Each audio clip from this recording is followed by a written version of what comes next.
Hello everyone, it is Joe here from OmniPoke, the channel that brings you guys everything Pokemon. If you're looking for PTCGO codes, check out the Poketown store. You can get yourself a nice 5% discount on all those brand new Cosmic Eclipse codes. For today's video, we're going to be looking at the Ultra Prism to Unified Minds format and going over how decks performed, how they were sort of perceived to be in the formats, what we expected of them, and how everything turned out for the biggest tournaments during this period. So for this format, we had a bunch of really important tournaments. Of course, the World Championships had the big sort of combo of a brand new set coming out, as well as a rotation pre-Worlds. So very, very unique format that we were entering into. Lots of things leaving as well as entering the game all at once that made it very difficult to analyze and evaluate what decks were going to be very strong. Especially because we lost so much ball search. I think that was the biggest selling point, or like the biggest change from Worlds was we lost Guzma, we lost Acerola, and we lost ball search. Those were like the biggest takeaways, I think, from like the rotation, and many decks just didn't function without some of those aspects, so it really did change things up massively. There was also, of course, the DC Open, both flights, and then we had a few specials and regionals there as well. So let's jump into them and break them all down. So, pre-Worlds, I did my own top 10 list, and also I put out the poll for the community to answer what decks they were expecting to be the best for Worlds, and it seems like the general consensus were very hyped on Pikachu and Zekrom, myself included. It felt like the deck that still had the best search options, the most amount of draw available to it, just because you had Radar, so you could get all your Pokemon out, as well as the Dene to just get you into more cards. You still had Volkner, E-Powers, all that good stuff. So you could accumulate custom catchers with things like Volkner and Jirachi and such, which was pretty important, I think, looking forward. So Choo-Choo, Pikarom was definitely a pretty hyped archetype. As you could see from the general consensus, Greenzard was still up there, Blacephalon, GX with Persian being like the new addition to the deck, really. Dark Box all coming out from Unified Minds, as well as Malamar, all three variants there. Looks like the Spell Tag Mali was being the most hyped just because it was the simplest, and Spell Tags were obviously much stronger cards now that Guzma has rotated. So those were all pretty hyped archetypes. For my own top 10 list, there were a couple weird things in here. Things like Turbo Ray Quasar with what they call Giant Bombs, and Breloom Frostlass. Those two were definitely kind of like counter deck things. Shedinja was one of these decks that had done well previously. Even though we lost a lot of ball search, the lot could still be established. Whimsicott, obviously that was one that was close to my heart. I was trying to play that on stream a bunch in the build-up to Worlds and was enjoying it. And then we see Mewtwo in at number 6. You can also see, for the general consensus, Mewtwo was not a super hyped archetype. I think the thing that we all forget about when talking about Mewtwo was that basically only a handful of people realized how insane Espeon Deoxys was in Mewtwo. It helped the Malamar matchup and brought it to at least a 50-50, I would say. And at the same time, just help you beat a bunch of other stuff, a bunch of like other non-GX things. So a lot of the headaches that you had as Mewtwo were kind of gone. So I think we all underestimated Mewtwo, like on the whole, especially like if I'm rating it lower than Dark Box in my own top 10 video, that's super underrating the archetype. But you could see that like, because I thought Malamar was so strong and old, well, not really old, like pre-Worlds Mewtwo lists, didn't have SBDO, they had no answer, and just losing to like a mainstream archetype was a pretty bad like black mark against it, really. But that kind of gets changed as soon as you put a SBDO into the mix. So it's not unrealistic to see this Mewtwo be so under like valued, I guess, because the simple addition of an SBDO changes a bunch of its matchup spread. Dark Box was like a newcomer to the format, but then the sort of core four of Reshiram, Charizard, Blounce, Malamar, and Pikarom were all sort of definitely going to be like far and away the most popular. And as you can see, again, by popularity from other people, it's like those four decks were very expected to be good. And then from then on, it sort of tails off to like other decks that are around but not all that relevant. And that's kind of how the top 10 list was looking in my eyes as well. So we jump forward to the World Championships, and it was Henry who was able to take the win against Shintaro in the finals with his Mewtwo deck, which was pretty insane to see. We saw him play it a bunch of times on stream. And it was a very impressive archetype for sure. We got to see the power of Espeon Deoxys, even like the first game of day 2, where Robin was playing the Mewtwo deck as well. So it feels like a lot of the top echelon, they had made the decision to add in SBDO, and it was definitely a very smart include to the build and completely changed the face of Mewtwo just with one card, which is really awesome. We also got to see another Mewtwo deck make top 8. This was like a super high energy count. I think it played like 16 fires or something along those lines, and played Hapus, and even used things like Flareon's GX attack as a big sort of finishing move, which is pretty interesting because Tord had a similar idea, using a bunch of fire energy in his Ability Zard deck, using the little Victini Prism Star as a complete bomb in the late game, being able to hit enough to knock out tag teams just because of the way Tord had built the deck, with a bunch of Acrobikes, a bunch of Dedenes, and Jirachis, and Hearths and such, finding ways to bin off a bunch of fire energy early, as well as, of course, things like your 6 energy Zard that would go down. Naturally, the Victini would be around 200 at least, and then you could push it even further with things like Ninetales and such to take crazy good swings in games with just a single prize attacker, which was really awesome to see. Straight off the back of that top 4, we saw a lot of popularity from Ability Zard from then on. Obviously, when you get to see Tord play it at the Worlds, and you get to watch back the VODs and such, you get a good grasp on how the deck is meant to be played and such. So that really does help new players sort of pick up a deck. So that's a big reason why Ability Zard got so popular immediately after Worlds, because Tord is obviously such a fan favorite player, and the deck was like brand new out of nowhere. Not many people were anticipating an Ability Zard deck. Most people were expecting Green Zard to be like the most popular variant at Worlds for sure. Green Zard did still end up making a top 4 as well as a top 8, so definitely hasn't gone anywhere and has remained a factor throughout this format.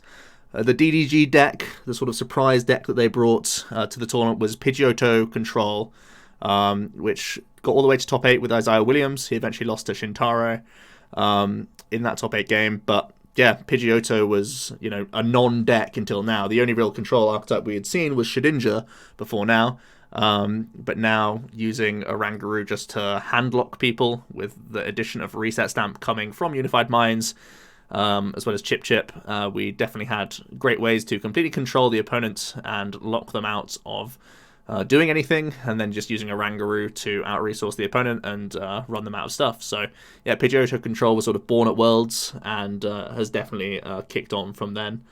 There was also a cheeky top 8 showing for Pikarom, nothing too crazy, seeing as though it was the most hyped archetype. I think maybe it was on the radar for a lot of people, maybe it was being targeted, but at the end of the day, it was a Pikarom build that did only make top 8 in air quotes, but still a pretty reasonable showing at Worlds.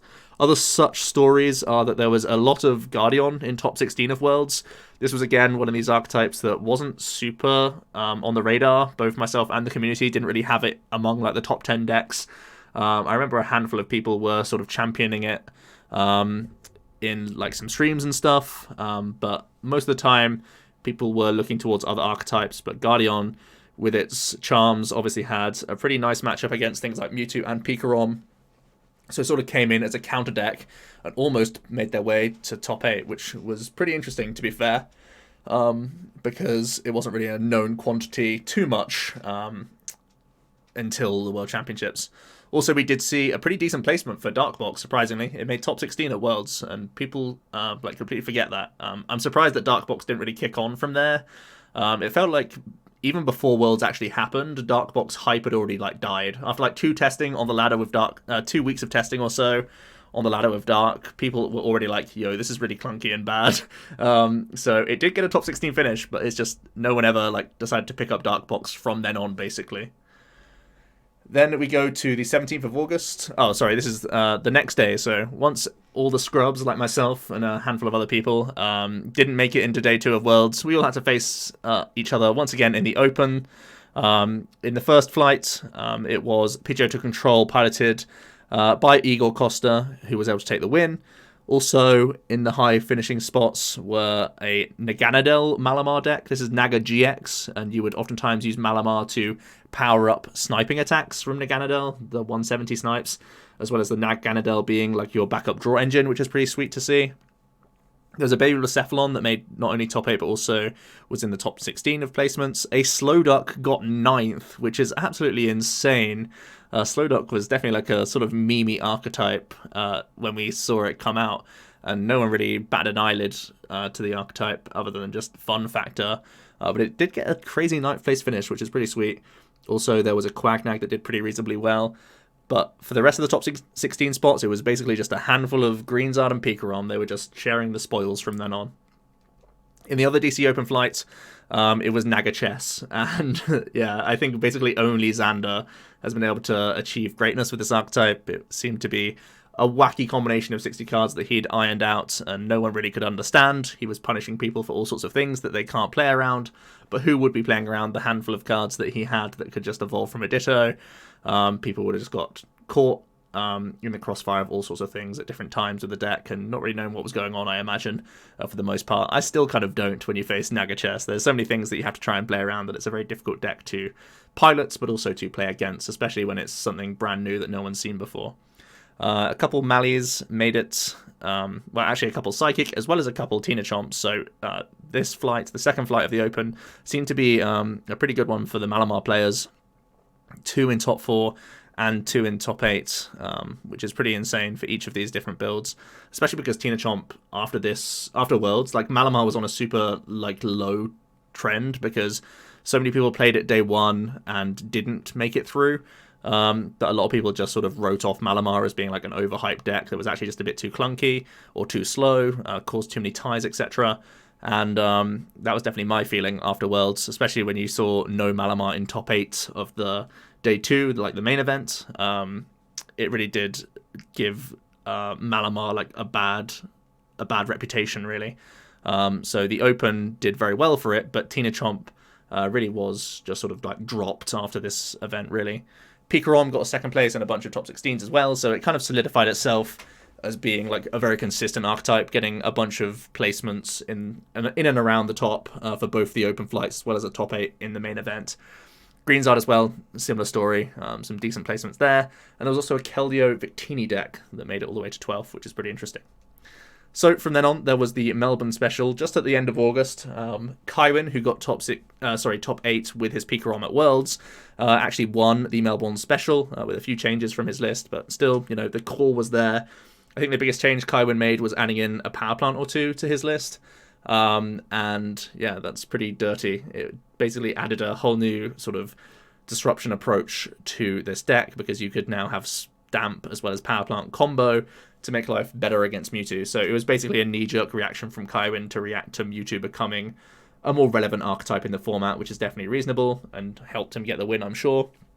Reshizard got second as well as a top 8 with Ability Zard, and there was also a top 4 and a top 8 for the Greens variant, so that's pretty interesting.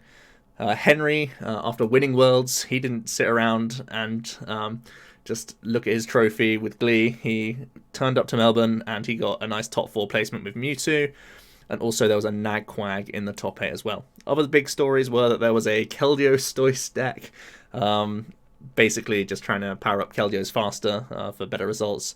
And we also saw another Naga Chess deck in the hands of James there to a top 16, which isn't too shabby. So we move into September now with the Sheffield Regionals, the first one in Europe. It was won by David Ferreira, which is a hugely amazing accomplishment. I don't think I've ever seen another person win a tournament when they've had a decklist error that's forced them to cut such important cards. Like, you cut 4 custom catchers, you have no Gust in the entire deck. You're basically at a disadvantage against every other deck, and you're still able to win the whole tournament. So that's a huge testament to both David and Guardian as a deck, and really did turn a lot of heads. Especially because Ability Zard was such a popular archetype immediately after Worlds, that Guardian really was a dodge and weave style archetype, and it's pretty crazy to see it take the win, to be honest. Pikarom was in its second, as well as making a top 8 placement. Pidgeot to Control and Blounds both sort of solidified themselves in top 4 spots. And then we also saw 2 Ability Zard, as well as a Green Zard in the top 8.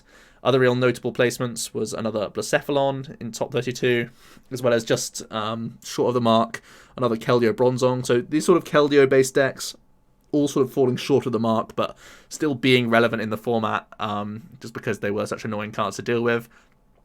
And we also saw one of my friends, Luke Williams, he got top 32 with the Abilities Zard deck that we sort of came up with together. It was me, Jack, Luke, and a handful of other people playing it at this tournament. The sort of Mewtwo build of Abilities Zard, where you have the Ninetales, you have all the bunch of fire energies, you have the Victini Prism, but you just pop the Mewtwo in there so you could have better one-hit KO potential with the Family Charizard coming out of the tins. So now that was a playable card, as well as the Magcargo GX. So that was kind of replicated by a handful of other people later on, and it's cool to see that like an innovation that sort of we came up with became a bit more mainstream later on. I mean, it never did super well, but you'll see here and there that a few of the Mewtwo Ninetales based decks did end up doing well from then on. So yeah, we did it first, which is kind of cool. On September 28th, there was the Campina special. It was completely a top 8 of tag teams, which is pretty wild when you think about it. So many other things out there competing in the format, but Green Zard was able to take the win, as well as a nice top 4 placement. Ability Zard gets second, as well as a top 8 placement. Pikarom also made a top 4 and a top 8, and 2 Mewtwo decks also made top 8, one of which was that Ninetales based build. So essentially Ability Zard, but with Mewtwo in there and a couple of sort of toolboxy attackers. Not really like a natural Mewtwo deck where it will play like Psychic Energies, Latios, SBDO and such. Really just the one-hit KO fire type attackers that Ninetales can take advantage of, or sorry, that Mewtwo can take advantage of when you pair it with Welder. So yeah, that's kind of the build there. So on the same weekend was the Atlantic City Regional Championships. Mewtwo was really dominant. Azul was able to take the win, and there were also 2 others in top 4. So as much as we'd seen this sort of like tug of war between Pikarom and Reshizard and such, Mewtwo started to solidify itself for sure. As much as we all respected it from Worlds, there wasn't that many people playing the archetype because it was quite an expensive one. And I think at this point, the tins had come out for the Mewtwo, so they were becoming more affordable. More people had been ironing out lists and such.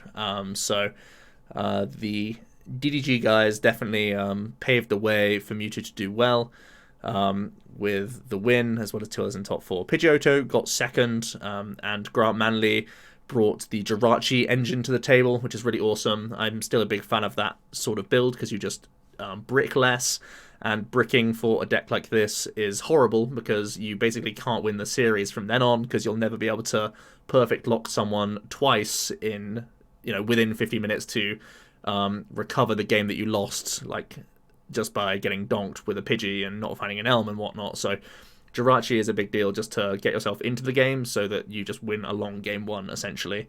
And then we also see 3 Pikaroms and 1 Malamar round out to the top 8, which is pretty rare, to be honest. Malamar wasn't like a super hype deck. It was kind of like hated on by a lot of people and memed about after its terrible, terrible showing at Worlds.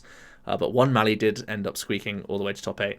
Also in the top 16, we see a couple Quagnags. They were all... These Quagnags, again, they're like seen as like tier 3 decks, really. But they were always sort of like poking around those top placements, especially when Ability Zard was hyped as well. We also saw a Fossil archetype make top 32, which is pretty exciting. Cologne Regionals was the same weekend as AC. And you'll see that the finals was the same matchup. We saw Tord bring a very, very different style of Mewtwo to the table. He was playing double Solgaleo. He was playing 2 Hapu and 2 Reds Challenge. He was playing Shedinja. He was playing Labs. He was playing Greninja. He was playing Wheat Guard Energy instead of the regular Jirachi GX. Just a real innovation on Mewtwo, but definitely paving the way for a different style of the archetype. Maybe a little bit slower, where you're not trying to cycle aggressively for Welder turn 1, and you either hit it and feel great or miss it and feel terrible. This one had a lot more of a better middle ground, because you could always just use things like Hapu and Reds to set yourself up for future turns, knowing that you had Turbo Strike to fall back on a lot of the time. So definitely an interesting way to see that archetype go all the way to a victory, which is sweet. It was able to beat another Pidgeotto in the finals. It was Sander, the sort of stall extraordinaire of Europe, with his build, where he also had a few interesting cards, especially things like the Mareep, sleep combo that he had going on in his list, just to try and buy himself some extra turns here or there while he tried to use Pidgeotos to gain a big hand size. Definitely a cool combo that he had. And we saw him even using in the finals like very effectively to buy himself a few turns to Todd's displeasure, to be honest. Pedro brought a very interesting Pikarom list to top 4 using Bill's analysis, and for me it became bread and butter from this moment on. That Bill's analysis was definitely worth like at least a one-of include in Pikarom, because it was such a great late game finisher card, because it helped you get things like custom catchers to close games, or a bunch of E-powers to get through a tag team and such. The Bill's analysis that he played was really, really awesome. At the same time, he played a few wacky cards like Electros, and some people decided to keep with that card from here on out just to help out against things like Guardian and Malamar, which is interesting. Speaking of which, Guardian did make a top 4 and top 8 in Cologne. We also saw an Ability Zard, a Greens, and a Mali in the top 8. In the sort of lower placing decks, we also saw another Blacephalon. We also saw Tobias with his crazy Rampardos deck, which even uses things like Super Boost, which is wild. And we also see a couple of Spiritomb variants make it within the top 32. I think Spiritomb was kind of played as a counter deck to Ability Zard. Again, one of those archetypes that was just hugely played in numbers, which is pretty interesting for sure. We then move on to the 12th of October. There's the Santiago special. It was Alexander Braga who was able to win with Greenzard, beating a mirror. He showed us the power of Power Plant Stamp combo, upping his counts to 4 of each, which is pretty wild, and stripping away a lot of the healing pieces, which is very interesting as well. There was also 2 other Greenzards in top 8, so it really was a amazing weekend for Greenzard. Definitely making like a big comeback. It seemed like this was the turning point where Mewtwo had done so well the last 2 regionals at AC and in Cologne, and Ability Zard didn't do all that well in either, and it seemed like Green Zard then became the favoured Zard build just because Power Plant was so important against things like Mewtwo, and Stamp was also like such a vital thing that Ability Zard wasn't playing and wasn't able to keep up with the format. So it felt like public opinion switched back to Green Zard at this point after the initial hype of towards Ability Zard deck. We saw that more reset stamps went into all sorts of lists, and really did neuter the deck, and at this point more people were shifting towards greens, and obviously in good to good effect for sure. 2 Pikaroms also made top 4, a Malamar and a Blacephalon also ran out the top 8. And then we move on to Knoxville Regionals on the 12th. It was DDG once again bringing Mewtwo, this time in the hands of Daniel Altavia, who was able to take the win. Azul once again with a top 4 finish, which is pretty sweet. Pikarom got 2nd and 3rd place as well as top 8, all of which opted to have additional answers to tools. This is a really important deal because they're all trying to respect Guardian. Guardian obviously got top 4 in Cologne, as well as a top 8, I think. So, and had won the previous European regional. So, with Mewtwo also winning the last couple of weeks, having additional answers to these Fairy Charms, Guardian becoming like a much better counter deck, and Malamar sneaking in Power Plants, it made sense for Pikarom to add in either things like extra Lysander Labs, or things like Farfetch'd or Pachirisu. So all 3 of the most successful Pikarom lists played in Knoxville added extra answers to those 2 archetypes, which is pretty interesting. Blacephalon, as well as 2 Pidgeotto Controls decks, also made top 8. In at top 16, we got to see 2 crazy lists for sure. John Mosterboy played a Welder Lucario Melmetal Green deck, which is a super grindy deck if anyone's played it.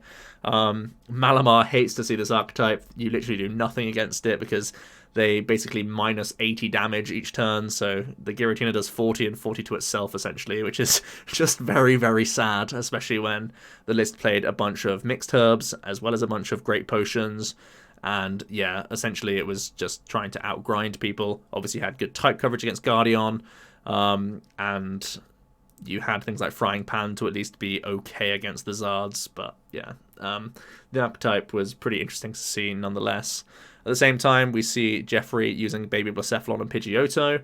It seems like Baby Blacephalon does have a few cameos here and there, but never quite reaching the highest echelons in tournaments. They seem to be in and around just because they're capitalizing on tag team decks, but never quite consistent enough to make the push all the way to like those top 8 placements for the most part, or at least beyond that in the format. And then we end up with the final tournament of the season, which was the 2nd of November, just last weekend in Paris. And yeah, I was actually able to win the tournament, so weird flex, but okay.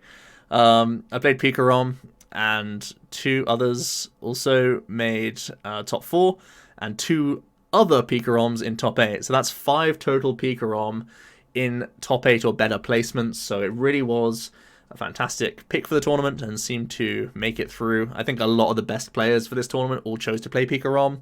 It seemed to just be a safe deck, and that's definitely one of the reasons why I played it.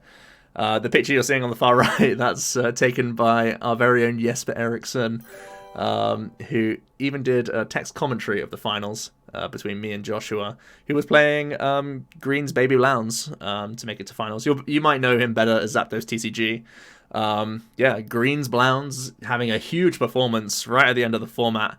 And he was really like the boogeyman in the room in day 2 because he had finished day 1 with a really impressive record. It was like 8-0-1, I think it was, he went.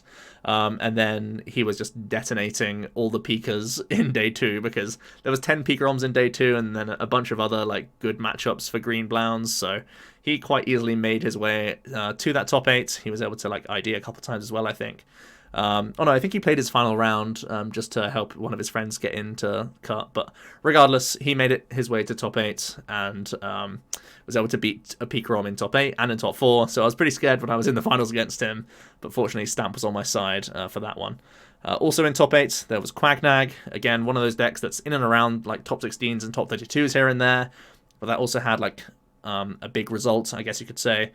Pidgeot Control was also retaining its sort of consistent placements with a top 8 finish also. The only real notable day 2er was Jeremy Amram, who was using the Spider Lock deck, trying to use the Dewpidder's attack to trap things alongside Omastar, so your opponent can't use things like Switch and a Skateboard to move that active. Pretty mean deck and pretty hard to play against. Sometimes you just start a Jirachi and lose the game.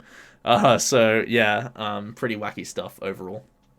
So, with all that said, we can have a nice overview of what archetypes were the actual best performers in this format. For individual decks, Pikarom took definitely a bunch of points. Like, it was by far and away the most successful deck. It almost got double the amount of the second best individual list, which was Mewtwo.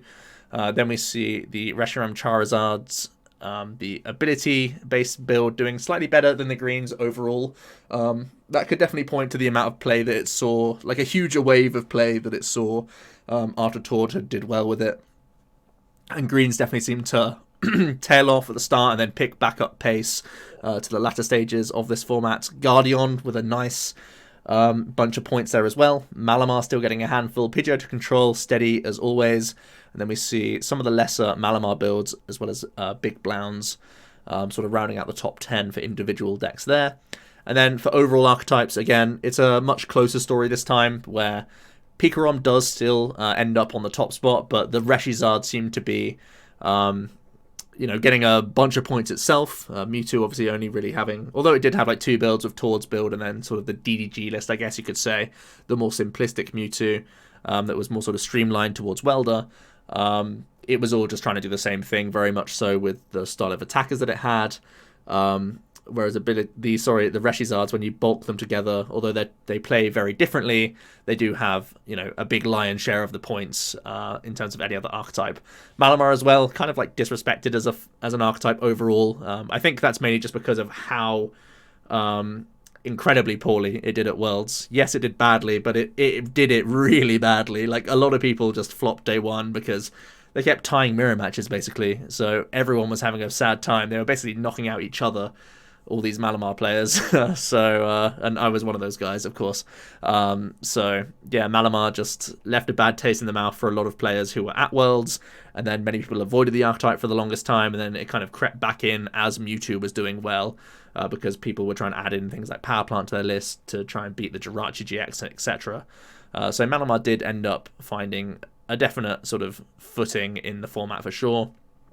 As then we see Guardian, Blacephalon, Oranguru Control, Quagnag, a handful of points for Spiritomb, and even a handful of points for Fossils. So, yeah, pretty wild when you sort of break down archetypes all into one thing. It does open the door for some of these more wacky stuff to sort of get a showing, but as you can see, their points are very sporadic compared to the ones that we see towards the top. So, overall, Pikarom was able to withstand the pressure of Mewtwo and Reshizard, the sort of newer tag teams on the block, and pretty much we were all right. We expected Pikarom to be the best deck for Worlds, and that continued to be the case throughout the entire format. I think the simple case of having the best ball search in the game, having such a simple and consistent game plan, just made it very strong. Also, the fact that it was able to accumulate customs better than other decks, as well as reset stamps as other decks, meant that it had a lot of staying power, and remains a top contender still. So, yeah, I hope you did enjoy this video, guys, looking back at some of the tournaments, and we can now move on to the Ultra Prism Cosmic Eclipse format very soon. So thanks so much for watching, and I'll see you in another video tomorrow. Cheers.